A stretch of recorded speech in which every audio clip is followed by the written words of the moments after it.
Hi, people. Thank you for stopping by at Building Wealth with Rajiv. Here's my chat with Jim Rogers. Jim Rogers is not a stranger to the world of investing. Legendary investor, he retired in his late 30s, traveled around the world, first on his mobile and then in his car. Jim was candid enough to give his view on so many things, on US, on China, on India, on cryptos, on blockchain, and more importantly, where is he putting his money now? I hope you like the content. If you like the content, please follow the channel, press the bell icon so that you know next time when I post something. Please share with your friends. Do write your comments. They mean a lot to me. Now, Jim, look, there's a lot of confusion and it's a continuous confusion we see all over. US forces leaving Afghanistan. And what did you make out of that? Well, I would hope that America will eventually learn to stop going to war with people. Iran, Iraq, Vietnam, Afghanistan, and many others. And none of these things have worked for us. I would hope the people in Washington would finally figure this out. Why don't we just leave people alone?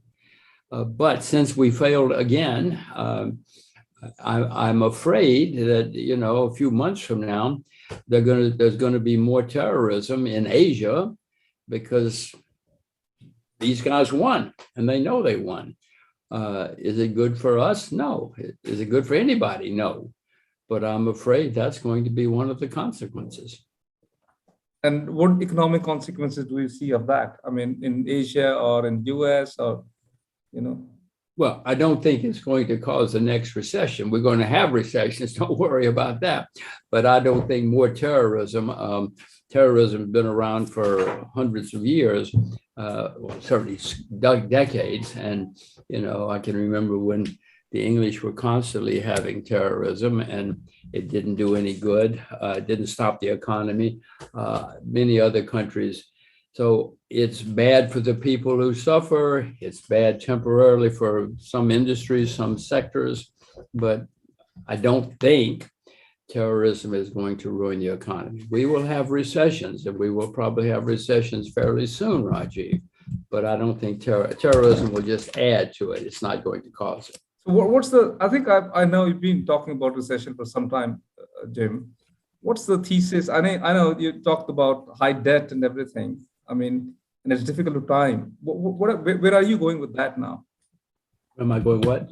Where are you going with recession, with your thesis on recession, right? Well, what I have said, if you said I've talked about it, what I have said is that we had a recession in 2008. We because of too much debt.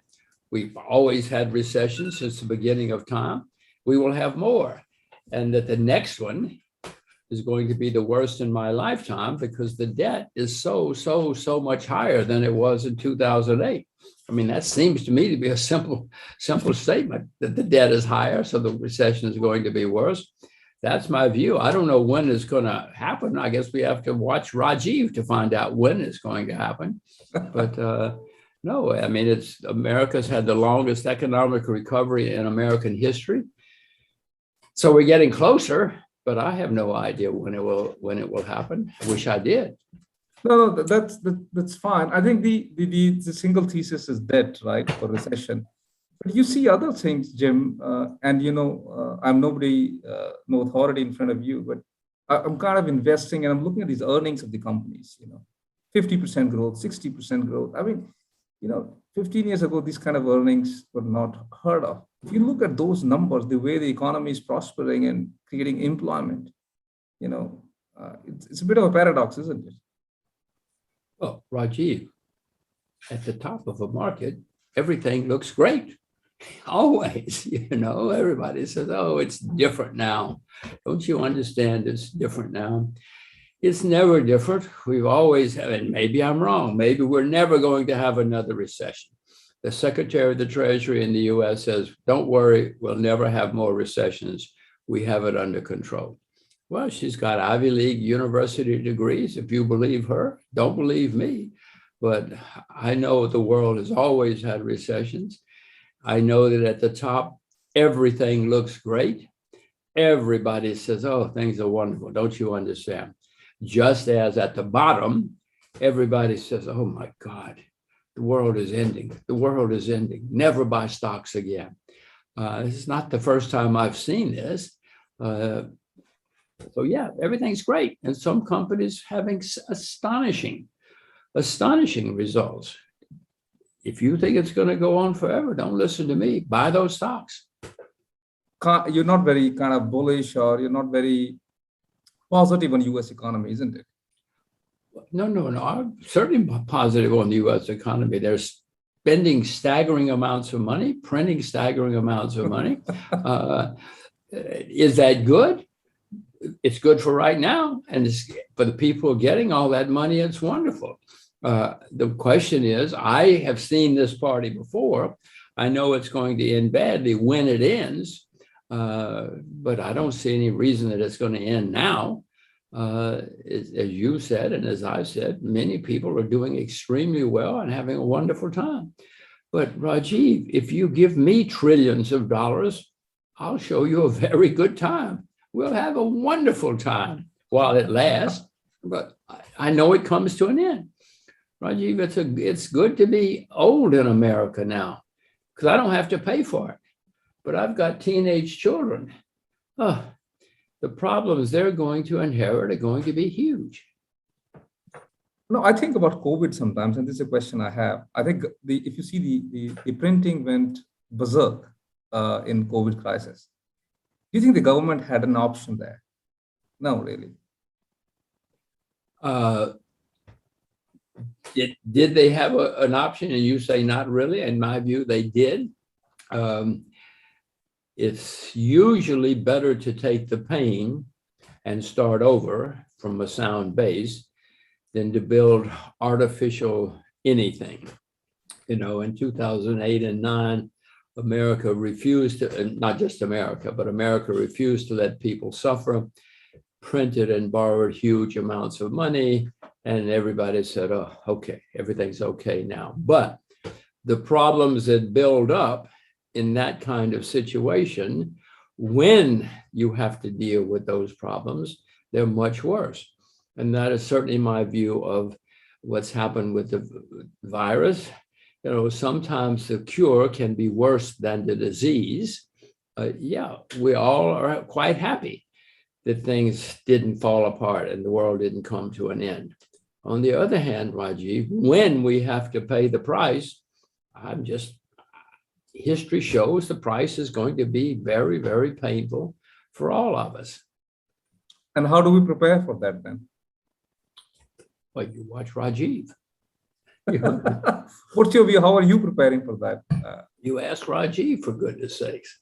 Well, you can own. Let's go back. We know bonds around the world are in a bubble. Yeah. Bonds have never been this expensive in history anywhere. Property in many places is a bubble. Korea, New Zealand, many places. Not everywhere, but property is becoming a bubble. Some stocks, as I said before, there are many stocks in the US that are having fabulous times. It's not a complete bubble yet because there are many stocks that haven't participated fully, but some stocks are beginning to form a bubble. As I look around the world, the only asset class that is still cheap are commodities. Silver is down 60% from its all-time high. Sugar is down 70%. Oil is down 50%. These are not bubbles when you talk about things being down 50, 60%. So the cheapest asset class is commodities. And historically, when you have a lot of money printing, eventually it leads to inflation. We seem to be having inflation coming now. And normally in inflation, prices go higher. And if you own the things that go higher in prices, wheat, silver, whatever, you do well. So I would say I own shares, but if anything I'm buying now, I think I would be buying more commodities than anything else because they're still cheap. They're still cheap. You're comfortable with. Do you own stocks in US, Jim? Yes, I own a few. Yes, left over from before.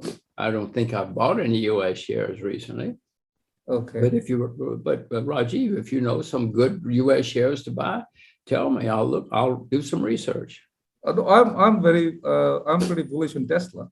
I'm buying Tesla with my own little Hooray. money. Hooray. I'm not buying Tesla. Go ahead. All right. Just tell me I mean, this. partly because I don't know enough about it, but I do know it's extremely expensive, and it's not my style to buy expensive stocks normally. Okay. But Yeah, expensive stocks can get more expensive. There's no question about that. I'm just kind of betting on the EV revolution or EV things unfolding. How possible in Singapore we'll see a lot of EVs coming in, and a lot of people buying India, Singapore. Rajiv, everybody has to do their own way. And if you can make money in EV, do it. Don't listen to me. Do it. Okay, cool. No, this love affair with China, this positivity with China. I mean, I've lived there, great country. How are you getting on with that? I mean, a lot of these Alibaba, Tencent, the way the government has acted, value destruction, so much. What's your view? Has your thesis changed?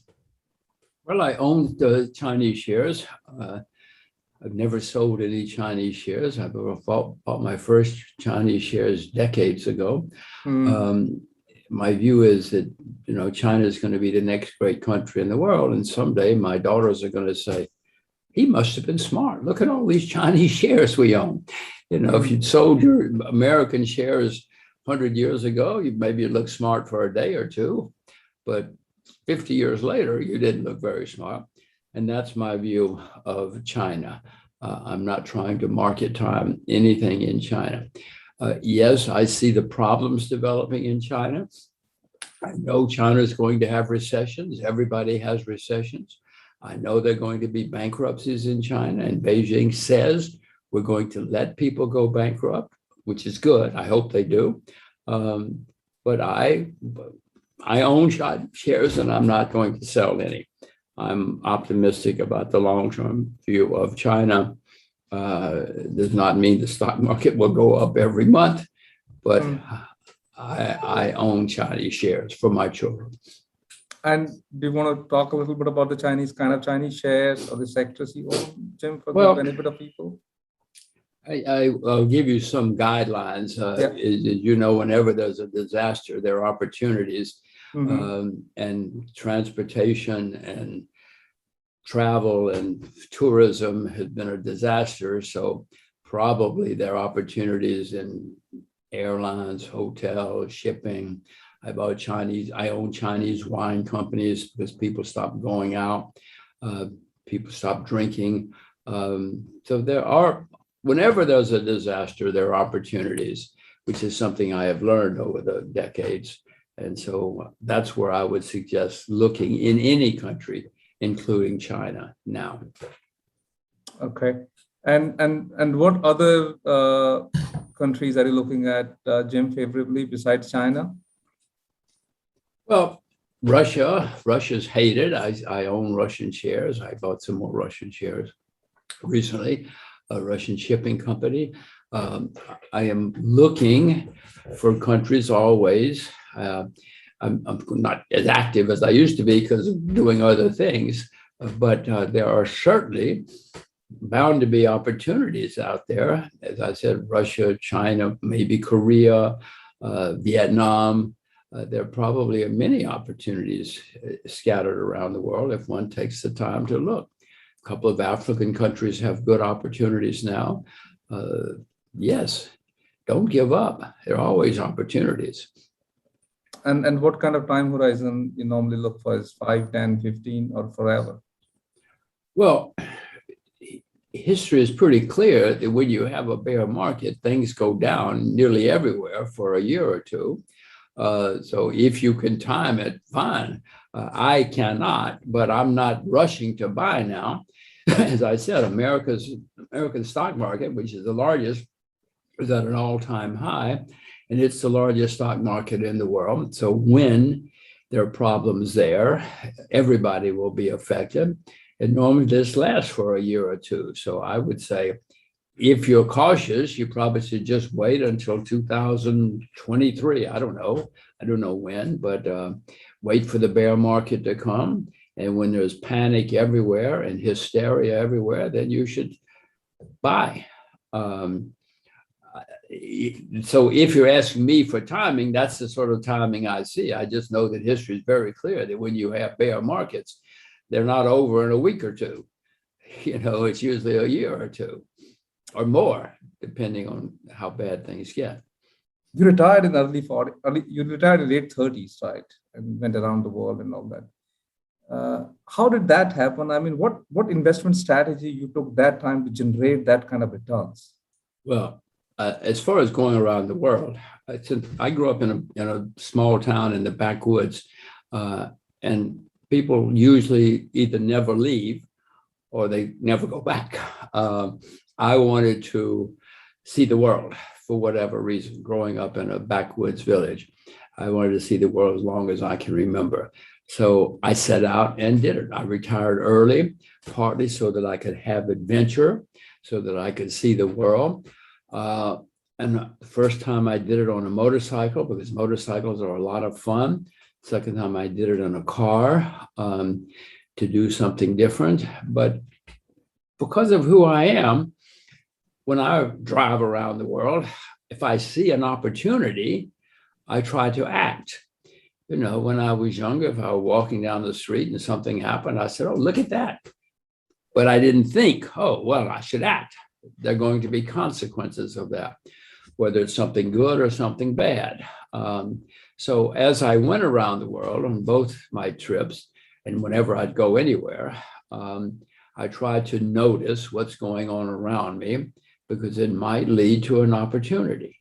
Not everything. And I don't do this to look for investments. I do it for fun, for adventure, for excitement. But as I say, because of the nature of my life, when I see something, I try to process it and think about it and maybe act. Anything specific you have in mind? Any specific example to inspire? Do you remember? Oh, many, yeah. Well, I remember when I crossed into Africa in Botswana on my first trip. I had driven through Africa, and Africa was pretty much a disaster of infrastructure and everything. And I got to a country where nobody asked for a bribe, where everything worked. The border crossing was very efficient. There were roads, there were signs, there were hotels, there were shops. So when I got to the capital, I said, what country, what is this? Is there a stock exchange? And there was. Then I went down and did my research. In the end, I wound up buying shares in every company on the stock exchange because I could see that this was a good story, and it was very cheap.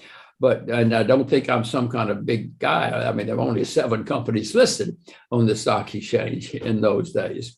But, it was a great story that I happened to just see, because having crossed through many countries and seen problems everywhere, here was a place there were no problems.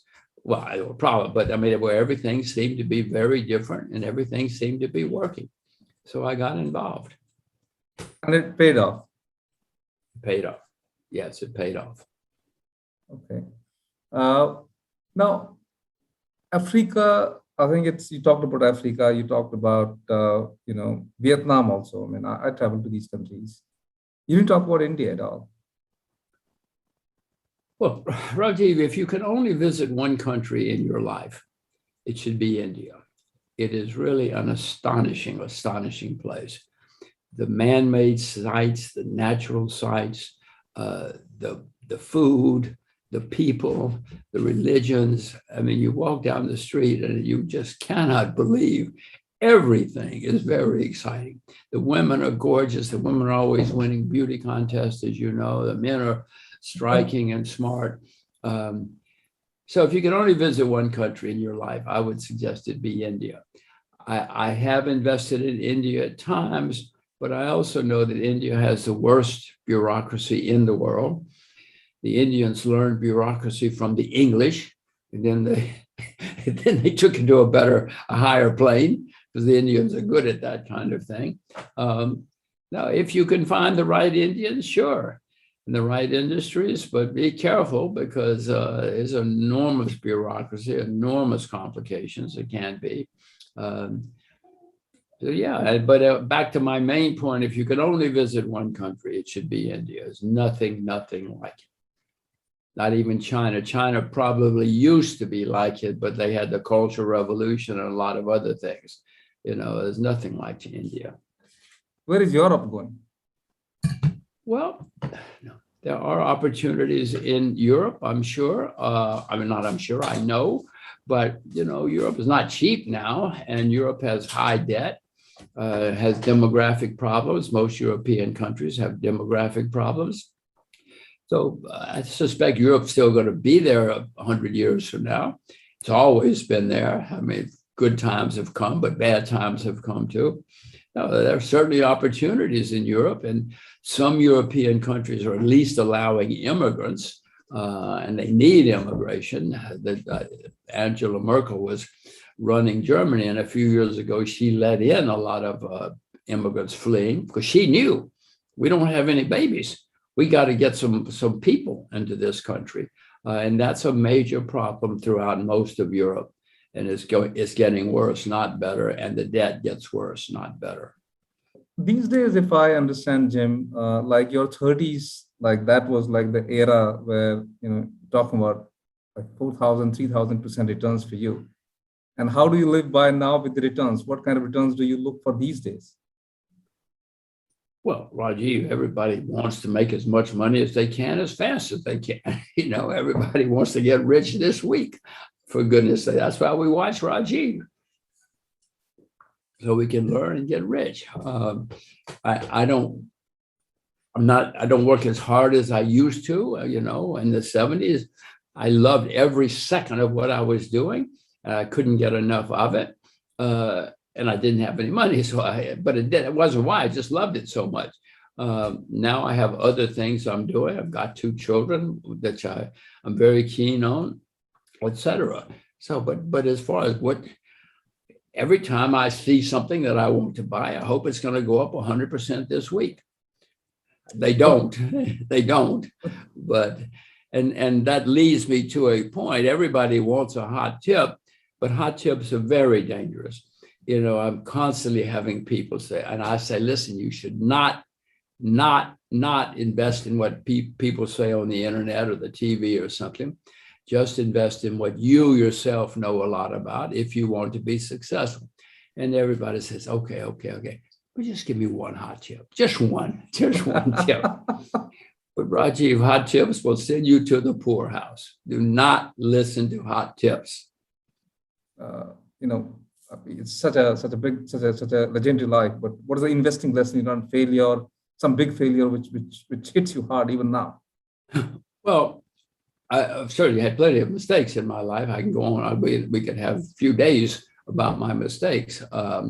Early in the business, I got everything right, and I made a lot of money. I tripled my money in like 4 or 5 months when everybody around me was going broke. And so I started thinking, this is really easy. I'm going to be rich. This is so easy. The rest of that story is 6 months later, I lost everything. Because yes, I was a smart lad, but there was a lot I didn't know yet about markets, about other people in the markets. I assumed that if I knew something, everybody knew it. Well, it didn't take me long to find out many people did not know what I knew, and that they would act on their thinking instead of my thinking, and I'd lose a lot of money. So I learned there was a lot I didn't know about markets. I didn't know about stocks. I didn't know that stocks could do crazy things, no matter what the fundamentals. So that was an extremely important lesson for me to learn. And how did you overcome that? What did you do about it? Well, it was not fun. I mean, I lost everything. Not that I had a whole lot of money. I was a poor beginner in the markets, but all I could do was, some people run away and become priests or holy men or commit suicide or, change professions or whatever. Well, all I could do was go to work every day, save some money and start over. Yeah.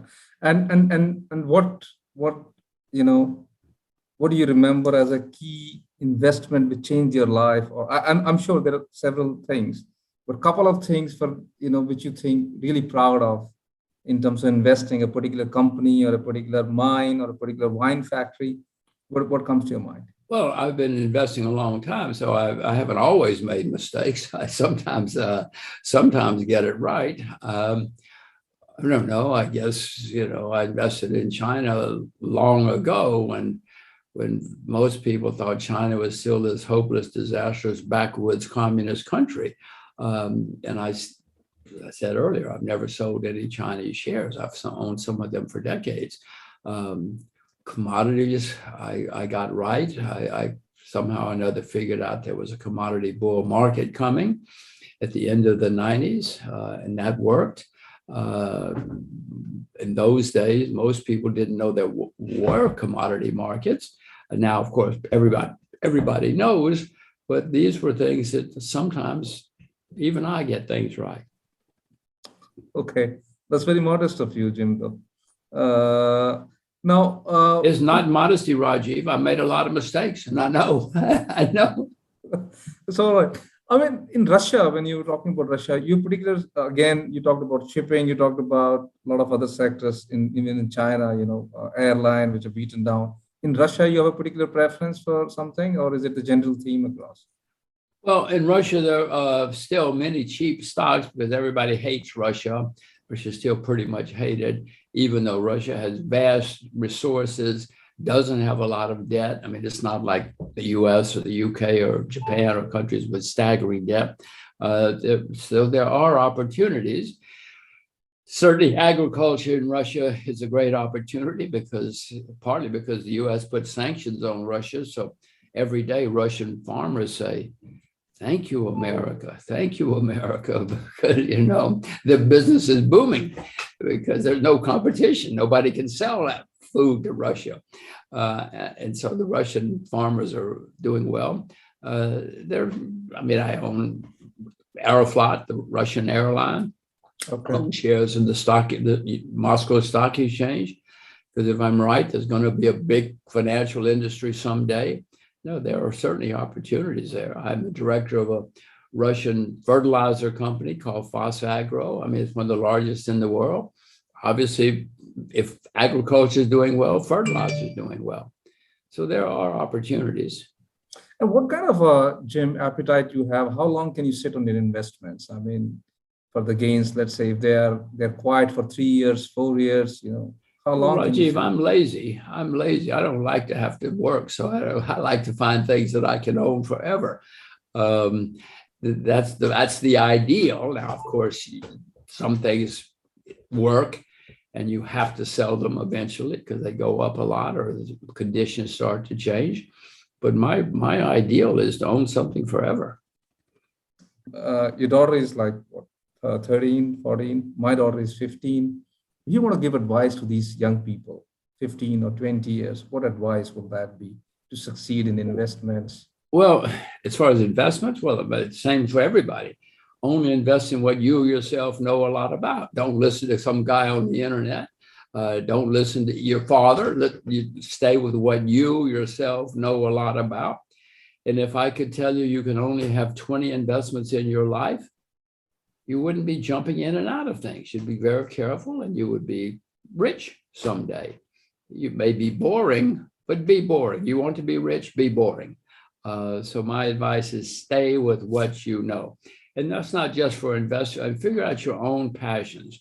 Many students say, what should I study? And I say, figure out what you love, and that's what you should study, no matter how absurd it seems to other people, especially if it seems absurd to other people. Stay with it. Stay with what you love. And first of all, those are the people who are most successful, Rajiv, because, they're having fun. They get up every day. They don't go to work. They get up and start having fun. And those are usually the most successful people. But even if they're not successful, they don't care because they're happy. Every day they're doing what they love. So I hope that I can teach my children to do what first to figure it out. Many people never figure it out. Or even if they do, they're afraid, they don't want to do it. They're afraid it might not work or the people will laugh at them or whatever. So figure out your own passions and pursue them.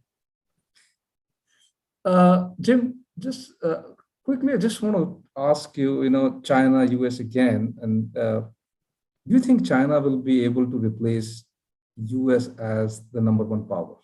I mean, do they have maturity there? I mean, economic might is one thing.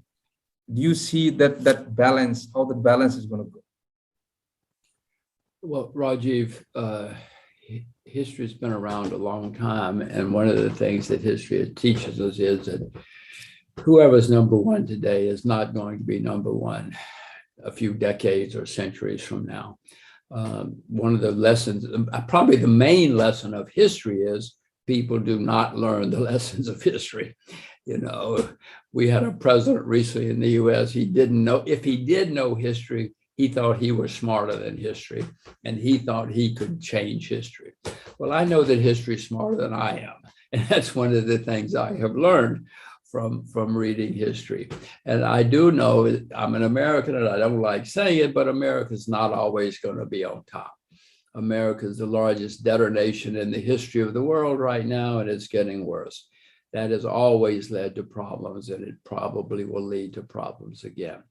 So I do know that somebody is going to replace the United States. You tell me, I don't know who it is. The Indians think it's going to be India. The Chinese, I don't think so. I don't either. But I'm just saying that many people think we will be the next great country. As I look around the world, the only country I see on the horizon at the moment would be China. They've got huge population, et cetera, et cetera, et cetera. And they have a history.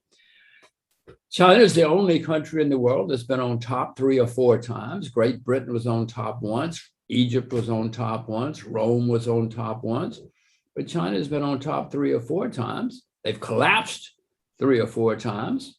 Well, that's the only country I see right now that on the horizon that can be number one again. Yeah, I think I agree in the sense that, you know, the pace of innovation in China is staggering, and digitization, the way it's happening. But I think what you know, if you look at the top 500 companies in the world, I think majority of them still lie in the US.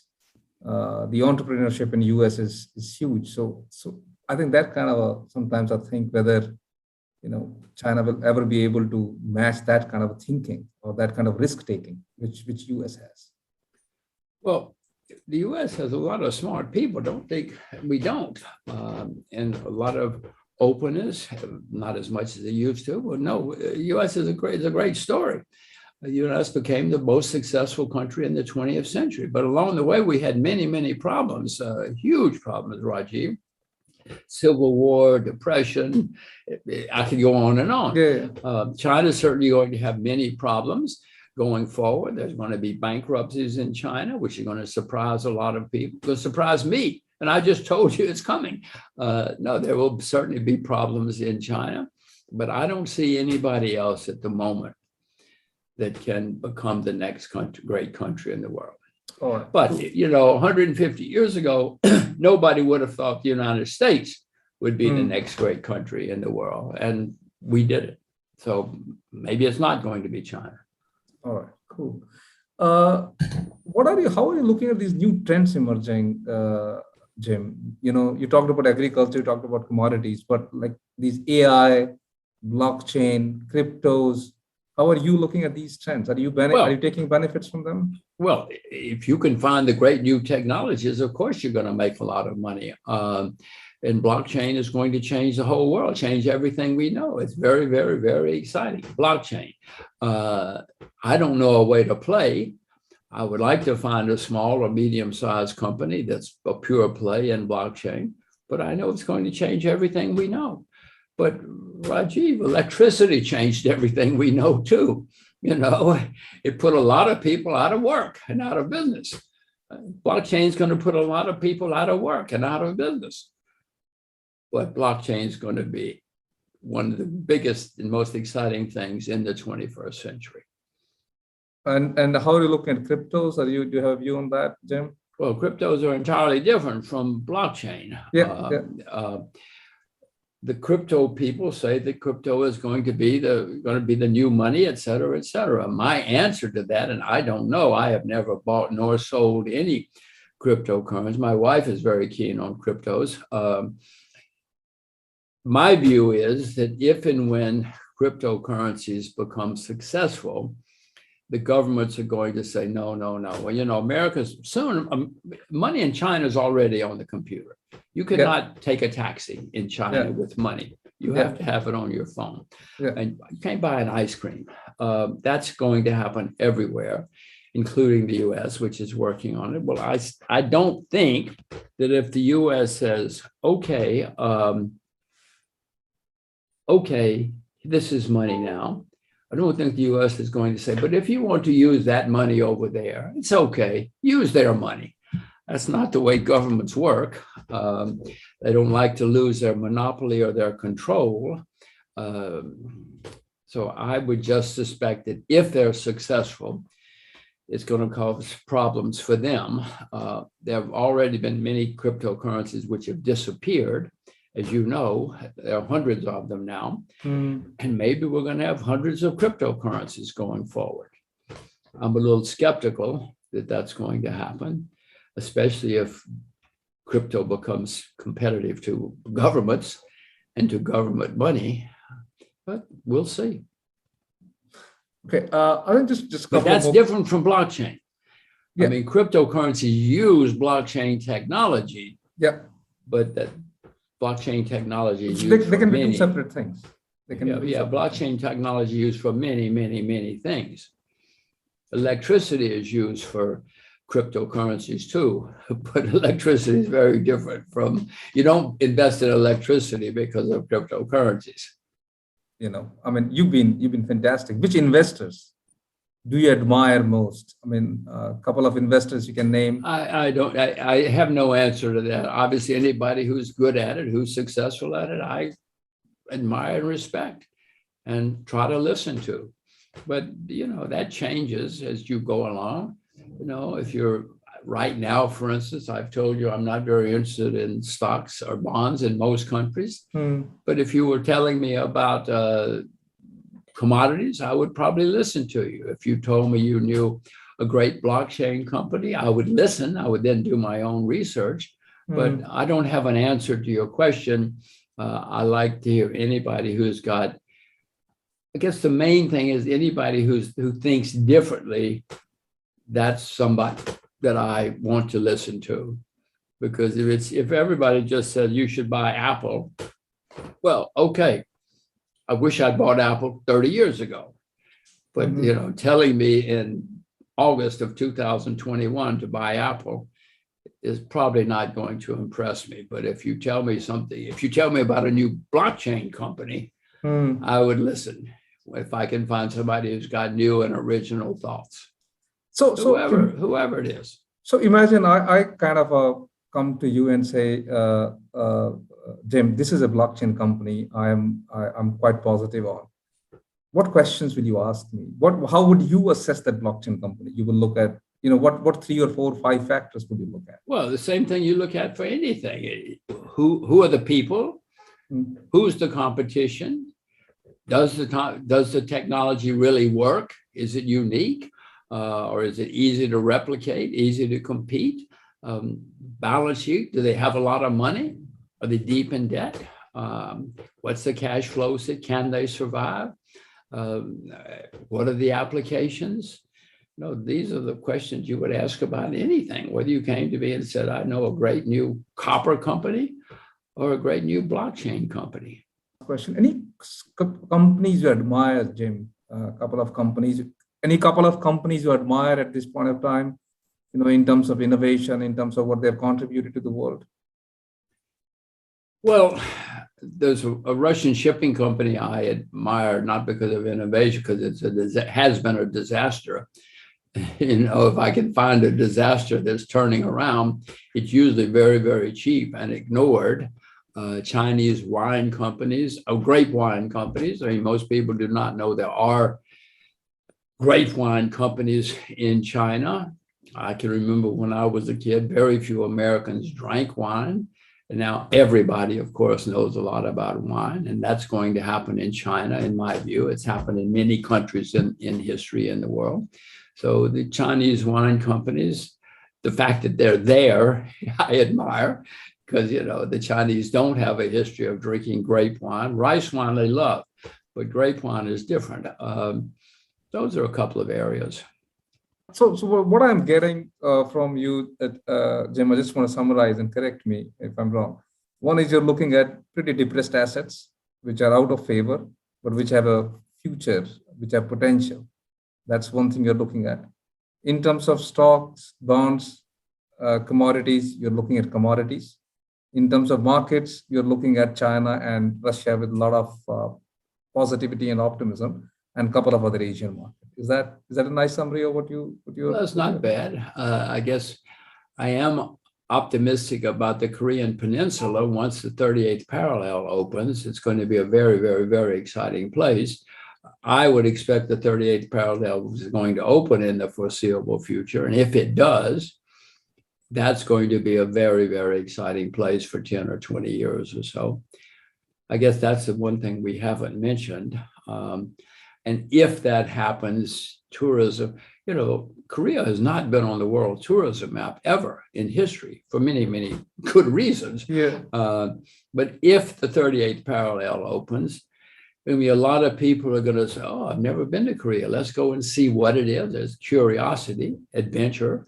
And for many reasons, I would expect Korean Peninsula to be very exciting, but not yet. So what's this 38th parallel? There's North Korea and there's South Korea. They're divided by the 38th parallel for historic reasons. It's a fortified border. Yeah. Soldiers on both sides. Once the 38th parallel is open and it's not a war zone, in my view, the Korean Peninsula, an open Korea will be very exciting. Okay, all right. I think that's pretty much it, Jim. I got what I wanted, and I loved. Well, thank you, Rajiv. Let's do it again sometime.